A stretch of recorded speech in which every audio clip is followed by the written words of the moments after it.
નમસ્કાર મિત્રો, YouTube channel Nikesh Patel એજ્યુકેશનમાં સ્વાગત છે। જો મિત્રો તમે ચેનલ પર નવા હો તો ચેનલને સબસ્ક્રાઈબ કરો અને બેલ આઇકન પર ક્લિક કરો, જેથી નવા આવનાર વિડીયોની માહિતી તમને મળતી રહે। પ્રશ્ન 5 સૂચના મુજબ ગણો। 3માંથી ગમે તે 2 અને 4 ગુણના। પ્રકરણ 13। પહેલું છે ઉદાહરણ મુજબ ગુણાકાર કરો। આપણને અહીંયા ઉદાહરણ આપેલું છે 67 ગુણ્યા 18। તો મિત્રો અહીંયા આપણે જેમ આપણે ગુણાકાર કરીએ છીએ સાદો એમ ગુણાકાર જ અહીંયા કરવાનો છે। 67 ગુણ્યા 18 લખવાનું આપણે જે રકમ છે અહીંયા જો 18 છે તો અહીંયા એકમના સ્થાનમાં 8 છે બરાબર, અને દશકના સ્થાનમાં 1 છે તો અહીંયા 10 વત્તા 8 લખી દેવાના એટલે 18 થાય। પછી આપણે જેમ ગુણાકાર કરી છે એમ ગુણાકાર પહેલાં કરી દઈશું। એકમની શૂન્ય મૂકવાની, 1 સિત્તા 7, 1 છંગ 6, 8 સિત્તા 56નો છગડો વધી 5, 8 છંગ 48, 48 ને 5 53 તો એ લખી દેવાના। પછી આપણે જેમ સરવાળો કરીશું એમ સરવાળો 6, 7 ને 10 ની શૂન્ય વધી 1, 6 ને 1 7, 7 ને 5 12। પછી આપણે શું કરવાનું, અહીંયા જે રકમ હોય લખવાની 67 ગુણ્યા અહીંથી લેવાના 10, પછી અહીંયા પણ 67 ગુણ્યા અહીંથી લેવાના 8। આપણે જેમ ગુણાકાર કરી છે એમ જ ગુણાકાર કરી પછી અહીંયા સંખ્યા લખી દેવાની એટલે આ ગુણાકારની રીત થશે। તો હવે આપણે આગળના દાખલા જોઈએ। 1 નંબર 46 ગુણ્યા 37। તો અહીંયા 46 ગુણ્યા 37 લખવાના। અહીંયા આપણે કૌંસમાં લખી દેવાના 3 દશકના સ્થાનમાં એટલે 30 વત્તા 7 કૌંસ પૂરો। પછી આપણે જેમ ગુણાકાર કરીએ છીએ એમ એકમની શૂન્ય મૂકો, 3 છંગ 18નો 8 વધી 1, 3 ચોક 12 ને 1 13, 7 છંગ 42નો બગડો વધી 4, 7 ચોક 28, 28 ને 4 32। પછી આમ સરવાળો કરી દેવાનો, 0 વત્તા 2 એટલે 2 ના 2, 8 વત્તા 2 10 ની શૂન્ય વધી 1, 3 3 6 ને 1 7, 1 ના 1। પછી અહીંયા જે 46 એ સંખ્યા લેવાની ગુણ્યા અહીંથી આ 30 મૂકવાના।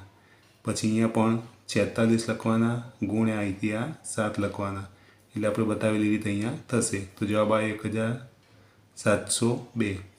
બીજી રકમ છે 73 ગુણ્યા 29। તો 73 ગુણ્યા 29 પછી આપણે લખી દેવાના 2 દશકના સ્થાનમાં એટલે 20 વત્તા 9।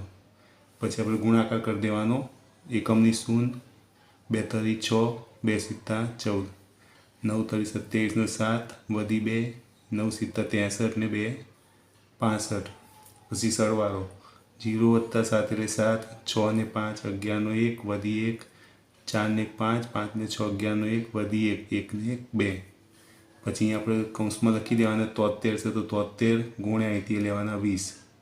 પછી પાછા અહીંયા પણ 73 ગુણ્યા અહીંથી લેવાના 9। તો જવાબ આવ્યો 2117। 3 નંબર 52 ગુણ્યા 34। તો 52 ગુણ્યા 34 લખવાના। અહીંયા આપણે જુઓ 3 દશકના સ્થાનમાં તો અહીંયા 30 વત્તા અહીંયા 4। પછી એકમની શૂન્ય 3 દુ 6, 3 પંચા 15, 4 દુ 8, 4 પંચા 20, 0 વત્તા 8 એટલે 8, 6 વત્તા 0 એટલે 6, 5 ને 2 7, 1 ના 1। અહીંયા પછી જે આપણે રકમ હોય 52 એ 52 લખવાના ગુણ્યા અહીંથી લેવાના 30। અહીંયા પણ 52 અને ગુણ્યા અહીંથી લેવાના 4। તો જવાબ આવે 1768। 4 નંબર 38 ગુણ્યા 24। તો 38 ગુણ્યા 24 લખવાના।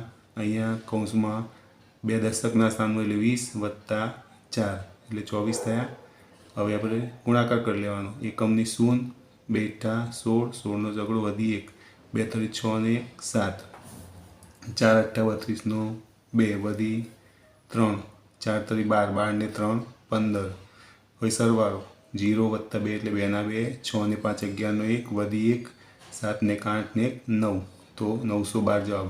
અહીં આપણે કૌંસમાં લખી દેવાના 38 છે તો 38 ગુણ્યા અહીંથી લેવાના 20, અહીંયા પણ 38 અને ગુણ્યા અહીંથી લેવાના 4 તો જવાબ આવ્યો 912।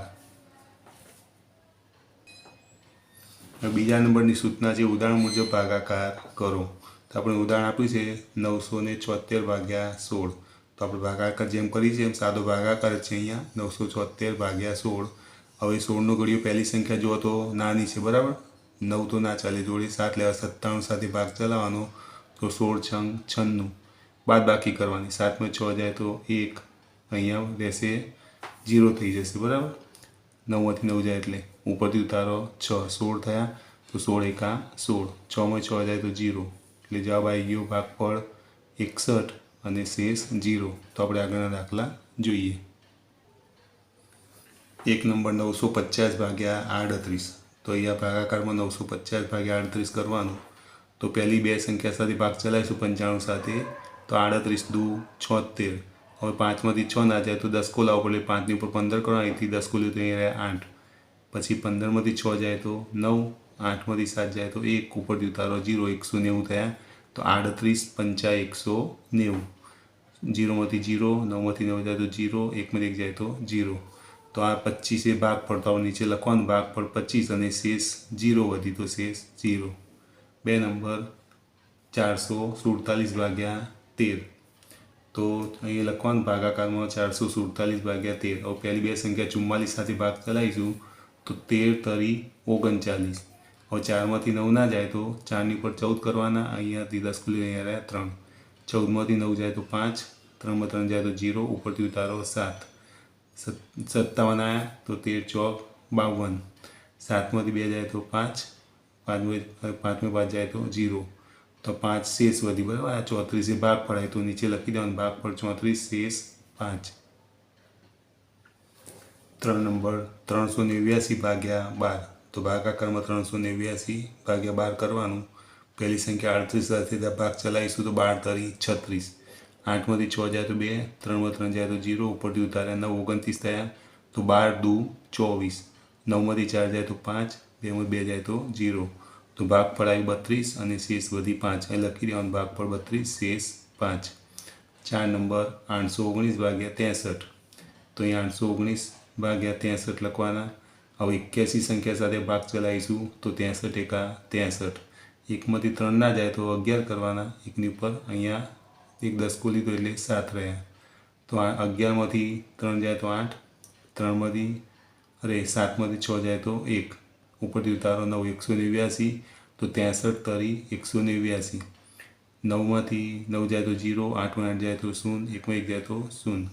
તો શેષ કંઈ વધી નહીં. ભાગફળ કેટલું આવ્યું 13. તો ભાગફળ 13 અને શેષ 0, કંઈ વધે નહીં. 0 તો 0 એ લખી દેવાનો.